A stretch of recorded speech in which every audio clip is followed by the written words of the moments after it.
Hi, what's up? I want to talk about books that I am scared to read. For one reason or another, these are the books that I put off reading every time that I see them because something is holding me back. I think they're all fiction except for one. And first on my list is Karenina.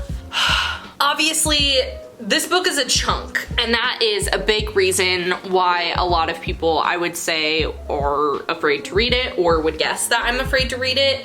That is definitely part of it, but I also afraid to read it for a silly reason, which is that I think that it's gonna be one of my new all-time favorites. And I feel that way about another book in this stack as well, which is such a silly reason. You would think that if I felt that strongly about it, I would want to read it faster or sooner, right? But for some reason, I think I'm just afraid that it's going to completely take over my life and my personality in the same way that like starting a TV show might make you feel that way, or falling in love with a new musical artist. This is on the TBR for book club with Sam for the end of the year, so we'll see if we get to it. And also, can we just talk about, like, this is the most beautiful book ever. It's absolutely stunning. I was so excited when I found it because I can't do the like small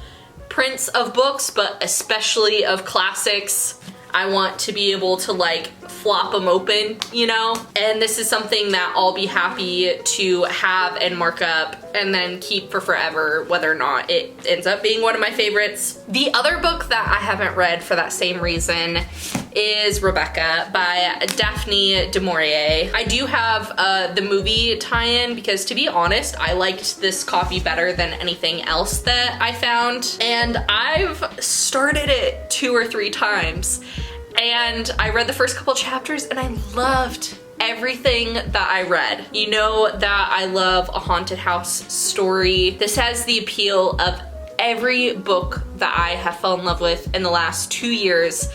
And I am again scared to start it because I think it's going to take over my entire life. And I don't know, I stop myself every time. It's a weird sensation that I'm curious if anyone else has ever experienced because I don't fully know how to explain why I do it, but look, I even have tabs in it. Next on my list, semi-related, A Haunting on the Hill by Elizabeth Hand. This is only out in hardback right now, so I do have it only on my Kindle. This is the first book that the Shirley Jackson estate gave permission to use the setting of Hill House.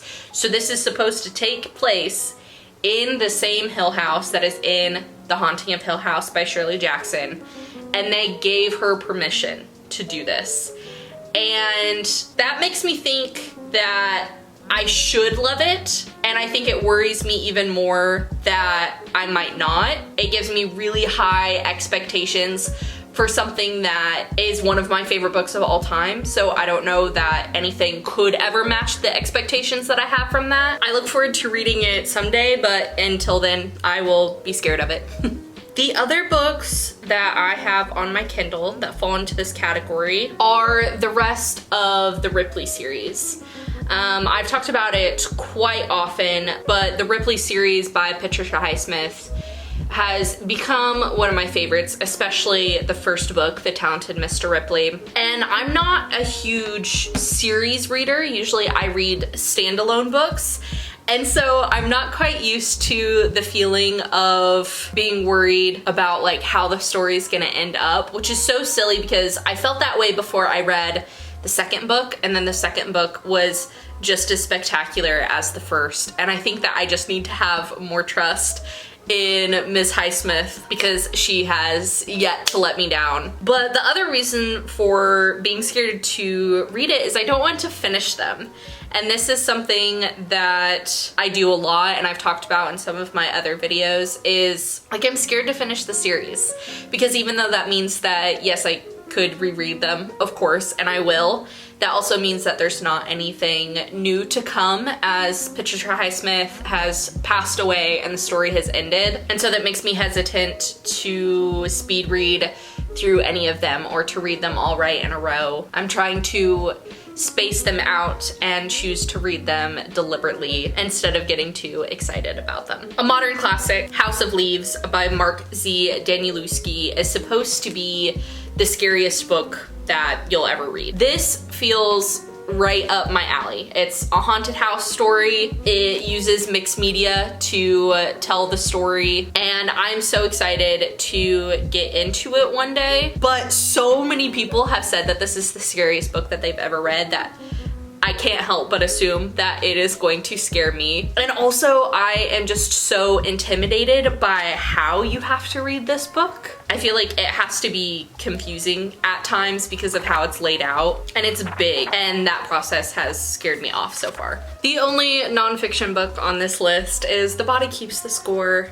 which will go down in history. I'm sure that plenty of people know what this is, but this was recommended to me by a friend as I was going through something, and everyone has talked about how much this book really is enlightening, but also brings to the surface the traumas that a person has gone through and why you can relate to it. But someday I will believe myself strong enough to get into and finish this. The last two on my list are modern fiction. The first is Nick by Michael Ferris Smith.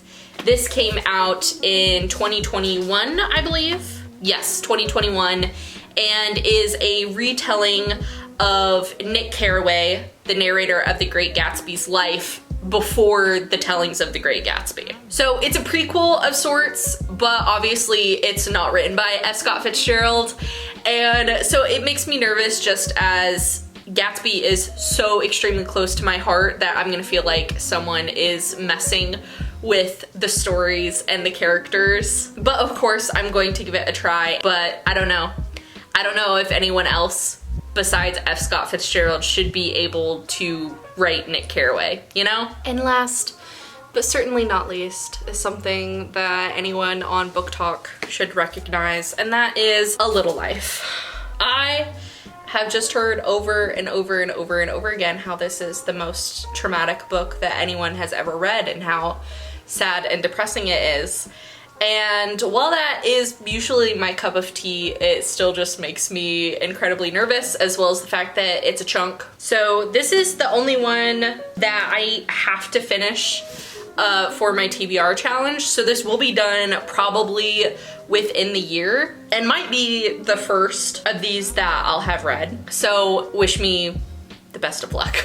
I hope this video made sense to people and that I'm not the only one that does this, and maybe somebody can dare to explain it better than I can.